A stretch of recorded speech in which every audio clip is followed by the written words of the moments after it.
I rise today to address last month's tragic terror attacks in Brussels and Istanbul by ISIS. It's critical for the Senate to consider these significant events as we get back to work on bills enhancing security and setting policies for air transportation. In Brussels, 35 innocent people, including 4 Americans, lost their lives in barbaric attacks by ISIS at a subway station and airport terminal. In Istanbul, an ISIS suicide bombing killed 4 on a central street and left dozens more injured. My thoughts and prayers are with those injured, the families of the victims, and the citizens of Belgium and Turkey. In the past 2 years, ISIS has orchestrated 29 attacks on Western targets around the world, killing more than 650 innocent people. A decade ago, the group of violent jihadists behind ISIS fit a fairly conventional definition of a terrorist group. Operating in Iraq, they endeavored to kill Americans, Iraqis, and others working to build a free and democratic nation. Today, however, calling ISIS a mere terrorist group may not fully convey the seriousness of the problem. ISIS, or the so-called Islamic State, has taken control of a significant amount of territory in Iraq and Syria.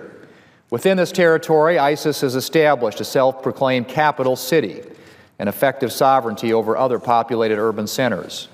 It collects taxes, operates and profits from oil well operations, controls banking, and rules over substantial agricultural acreage. These operations help fund and sustain not only ISIS armed fighters, but also the group's attempts to build actual institutions that spread its message of hate. ISIS has, unfortunately, enjoyed considerable success communicating and spreading its distorted vision of a grand Islamic caliphate claiming authority over all Muslims. Branches of ISIS trying to replicate what has happened in Syria and Iraq have taken root elsewhere and carried out operations in destabilized areas, including Libya, Egypt, Sinai Peninsula, and Yemen. A recent report estimated that as many as 31,000 ISIS adherents have traveled from 86 countries to join the organization in Iraq and Syria. More than 5,000 of these recruits have come from Western Europe and 150 from the United States. In addition to those Americans who have actually traveled abroad, researchers at George Washington University estimated in December that there are 900 active investigations of ISIS sympathizers here in the United States. Let me repeat that. 900 investigations of ISIS sympathizers here in the United States. And this doesn't include those who have been radicalized without noticeable warning, like the couple in San Bernardino who weren't known to authorities before they killed 14 in a shooting attack last December. Over the past few years, ISIS reach has expanded dramatically, and claims that our current policies have contained the organizations and its dangerous message are both false and reckless. We've had some successes in targeting senior ISIS officials, but as we saw in Brussels, in San Bernardino, and elsewhere, those efforts have not lessened the threat posed by a terrorist state that is successfully propagating its ideology all over the world. So what can we do to protect against this threat posed by ISIS? Well, here are a few things. First, we need a president who is committed to forming a robust coalition to destroy ISIS abroad. Real American leadership against ISIS must be manifested in sustained engagement against the enemy. We need an administration intent on eliminating the group's sources of income and its control of territory, which facilitates an illusion of legitimacy for its followers. Incremental progress is not enough.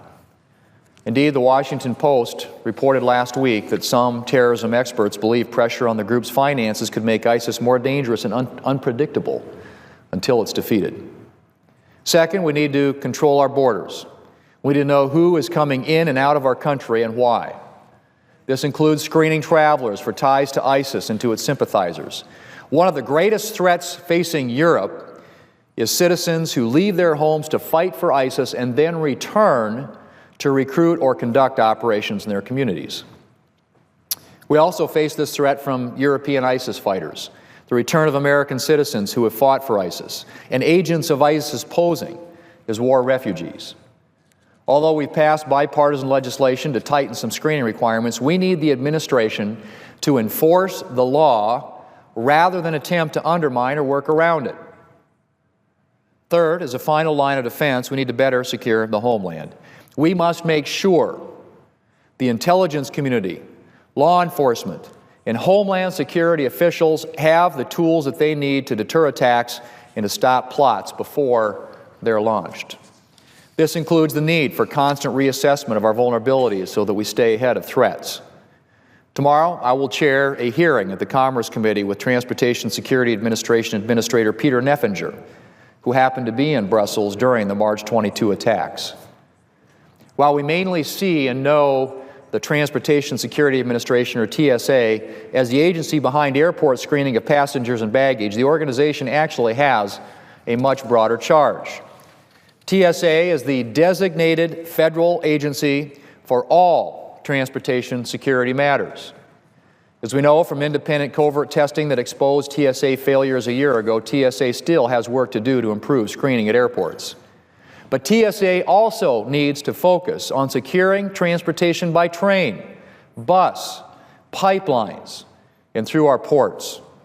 The diversity of the targets ISIS selected in its most recent attacks, a subway station, an unsecured airport terminal, and a busy street, underscores the challenge of protecting our citizens from an enemy seeking the path of least resistance to maximize its carnage. To stay ahead of this danger, security officials at TSA and other agencies need to be looking at potential threats before ISIS does. Congress has a role in helping security officials stay ahead of ISIS.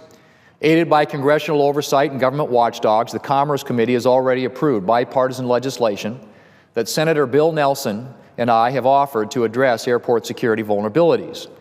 Our bill is co-sponsored by the Homeland Security Committee's chair and ranking member, Senators Johnson and Carper. Among other provisions, our legislation improves the vetting process for airport workers seeking or holding a security credential that grants access to restricted sections of an airport. Over the past few weeks, a number of badged aviation industry workers have been caught in the act helping criminal organizations. On March 18th, a flight attendant abandoned a suitcase with 68 pounds of cocaine after she was confronted by airport security officials in California.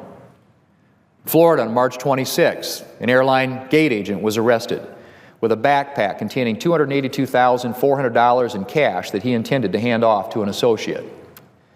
According to press reports, the agent told authorities that the money was connected to illegal activity, but he knew few other details. Mr. President, some of the perpetrators in the deadly attacks in Brussels were previously known to authorities as criminals, but not terrorists. As we work to address concerns about an insider threat scenario where an aviation worker helps terrorists, criminals who have broken laws for their own financial gain and those with histories of violence are a good place to start. Ensuring that airport workers with security credentials are trustworthy is especially important considering that ISIS in October killed 224 on a Russian flight leaving Egypt. Many experts believe this attack had help from an aviation employee. In Senate Bill 2361, the Airport Security Enhancement and Oversight Act, Senator Nelson and I not only propose tightening vetting procedures for workers who need a security credential, but we also expand the list of criminal convictions that disqualifies an applicant from holding one.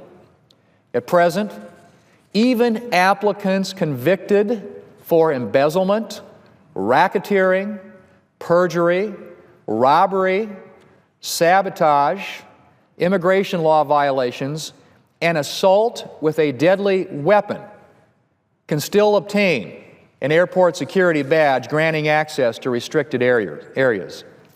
Our bill closes this loophole while updating airport security rules, expanding random inspections of airport workers, and requiring a review of airport perimeter security.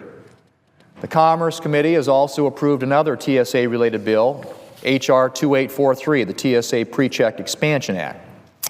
This bill would expand participation in the TSA PreChecked application program by developing private sector partnerships and capabilities to vet and enroll more individuals. As a result, More passengers would be vetted before they even arrived at the airport and received expedited screening. This would get passengers through security checkpoints more quickly to ensure that they don't pose the kind of easy target that ISIS suicide bombers found at the Brussels airport. Historically, Mr. President, this body has passed aviation security enhancements separate from a reauthorization of the Federal Aviation Administration. While I still prefer this separate approach and believe the Senate should pass our consensus security legislation without delay, I will pursue every option to enact these improvements and will vigorously oppose any effort to water down the security enhancements that passed the Commerce Committee. As we look at ISIS and consider necessary steps to stop attacks, let's remember our recent history of fighting terrorism. In the 1990s, our nation not only fell behind on intelligence and airport security, but we did not act with force against al-Qaeda's enclaves in Afghanistan. This was true even after we recognized a significant threat following attacks on our embassies in East Africa and on the USS Cole in Yemen. Only after the attacks on the World Trade Center and Pentagon did our nation pursue a strong military response and adopt significant reforms to enhance our homeland security. Like al-Qaeda, ISIS is now a significant danger. While we are doing more to push our homeland security and intelligence agencies to meet current and future threats, we are unwise to allow this enemy time and multiple chances to inflict mass casualties. As a legislative body, we've already passed legislation closing a border security vulnerability in our visa waiver program and have an opportunity to act in the bill that Senator Nelson and I have offered to guard against an insider threat at airports. As lawmakers, we're going in the right direction. Our responsibility to the people we represent, however, does not end there. Until this administration or its successor changes the facts on the ground, we also have an obligation to speak about the continued threat of ISIS, especially when the administration downplays the need for a more aggressive response. We have an obligation to continue discussing the genocide of Christians and other religious groups in areas under ISIS control. And we have an obligation to scrutinize executive actions and conduct rigorous oversight of administration initiatives that pose risks to our homeland. Mr. President, if we can't do this, we have learned very little. Mr. President, I yield the floor.